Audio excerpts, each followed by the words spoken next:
So is it worth to pull Annie? Well, to make it in a very short answer, definitely worth pulling for Annie. Why? Because Annie gives the Annie's passive is something that works really well with Baraka and Rera, even Raquel as well, and Rodley.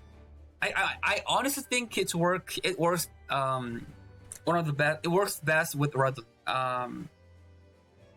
But this is how it is. So it grants one ally, excluding herself, because keep that in mind. That excluding self was not there when they first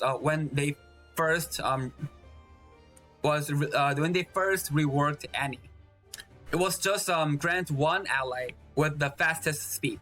So people be like, oh, so does that mean if I put solo Annie on Dragon Raid?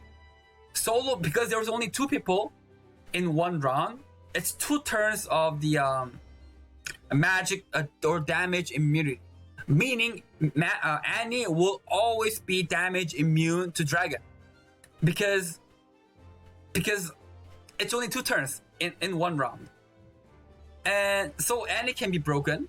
Annie can be broken in Shelter of Avaris as well. Solo Annie meaning never being able to be damaged, because Annie will always be damage immune, and Avaris only have one person. So they changed it on just a slightly later, maybe about 2 to 3 hours. They changed the passive. They added excluding self on that part. So keep that in mind. Those who saw it earlier may have seen the differences. Those who didn't see it earlier, it just doesn't matter for you guys. But I saw it, and then it's a nice change. If it was a regular, grant one ally with the fastest speed, it would have been broken, super broken. It's still good, but it would have been way off broken. All right, so let's just get over it. Basically, the highest or fastest speed gains mana, 3 manas, and also 300% increase in crit. That doesn't mean you will almost crit. It just gives you more chance of crit. All right, it doesn't guarantee you for a crit. Okay, just giving you more chance for 2 turns, and grants ally with damage immunity for 2 turns as well. Meaning, when round starts, there's when round starts, there are 10 characters, and if your character is if your fastest attack speed character is number 3, then actually you may not be able to even get that done, in my opinion, because you only get for 2 turns. That's what I want to figure out first. Those who have any, please let me know if the passive works if your fastest character goes number 3. I think it should not be working, but let me know. Okay, all right. And the skills that didn't change at all, and skills are useless, pretty much useless. So it's always about the passives. I just saw another streamer do it. So even when it's number 3, it's still applied, meaning it's applied for the 3rd turn and 4th turn of the round. Is that what you're saying, Epic 7? Please let me know on that. And the fastest speed is Baraka. Is it Baraka? I thought it was Jin, or Jin and Baraka have the same one. Let me check on my personal data to see who has the fastest attack speed. Oh, so it was Rera. Okay, Rera has Rera and Jin are top 2. They both have 115. Baraka is closing second, or should I call it third? Because you have 2 number 1s. Closing third is Baraka, 114. And Raquel being 4th, 96. And Rodley being 5th, 95. So I recommend from 1 to 5. I recommend Rera, Jin, Baraka, Raquel, Rodley to pair up with Annie super well. But the problem for Jin is Jin doesn't really deliver that much of damage. So I'm kind of thinking Jin may not be worth it. Why? Just look at the. I know Jin only costs 3 mana or 2 mana, 375 percentile for 2 mana, and let's compare it to Baraka. Where you at, Baraka? Where you at? Oh, here. Still costs you 3 mana, so you will definitely have the mana for that, and it's over 500 percentile. So Baraka definitely can deliver a lot more damage out than Jin does. So that's why I prefer Baraka over Jin. Also, why do I prefer Rudley? Rudley I know has the 5th 96 attack speed, but if Rudley can get that any passive, and when you're defending in PvP, when your AI is defending PvP, your AI will always use first skill. Your AI will not be using second skill. Doesn't matter how much mana you have. It will always go for first skill. Meaning your Baraka AI will always use this skill, costing you 2 mana and dealing for 225%. Whilst Rudley will use the lightning attack, which costs 3 mana, but deals at 525. So that's basically Baraka's nuke right there. Baraka's nuke delivered by Rudley's a lightning attack on AI. So that's the difference. If you're thinking of defense, Rudley can definitely do more work. If you're going for offense, maybe Baraka is better because you can use Baraka's Madman's Flurry on purpose. You can, by manually clicking it, you know. So I recommend these two out of. Raykill also works as well. I'm just not sure if you can get that 5 mana though. I'm not even sure if you can get that 5 mana. If not, you can use a quick slash, but then quick slash becomes 300 percentile damage.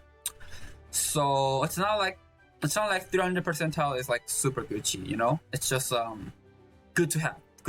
But your call. If you think your Baraka is strong, I mean your Raykill is strong enough, you can use it on Raykill. If not, Baraka so far is the one. And then keep this in mind. Baraka is highly likely to be the next Dragon FC banner. Meaning, we will soon have Dragon FC Baraka available for us, which will synergize so much better with FC Annie. Okay?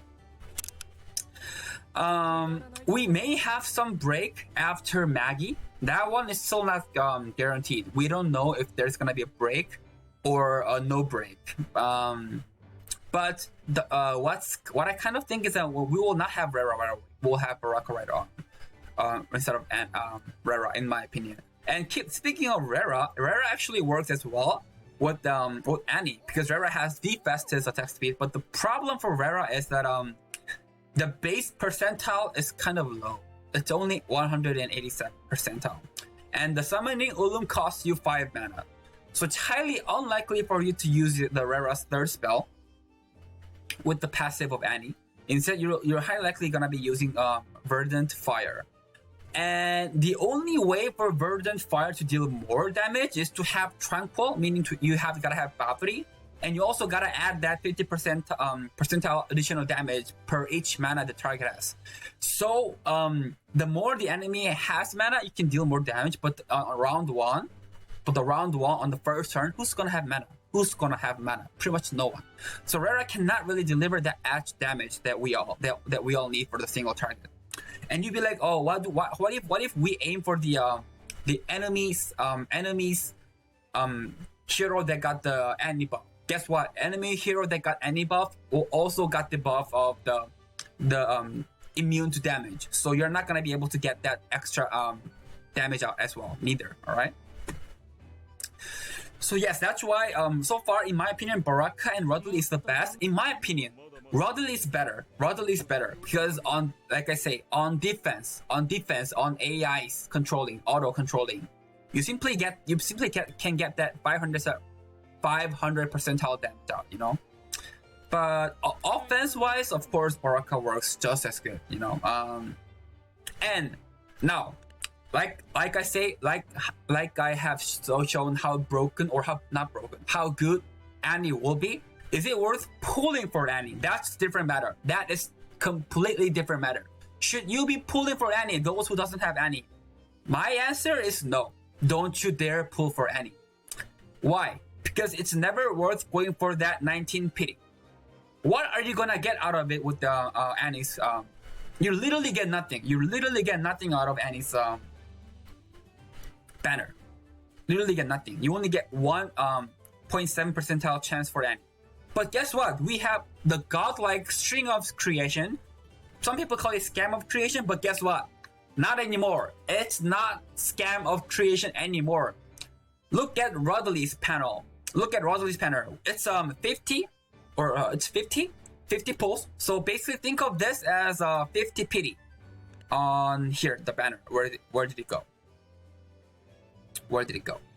Oh, here. Think of it as a 50 pity. And guess what? You're not only getting the Annie, you're also gonna get the Deva. And guess who Deva is? Deva and Annie are gonna be two fate cores that's being reworked. And we already saw how strong Annie can be, or how Annie was designed to counter Dragon FCs. Meaning Deva will also be as strong as Annie, or somewhat have some passive that can counter the current meta. Meaning Deva will also be highly likely to be worth pulling for. And also when Deva's getting reworked, Deva will also have a solo banner.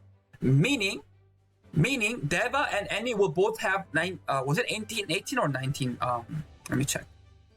19. So both Deva and Annie will highly likely to have 19. How to put my fingers? 19 mileage or pity. If you times that by 2, because you have Annie and Deva, that's like what? 38. So those two alone makes you go for 38 pulls. And with extra 12, you're getting FC Rudley.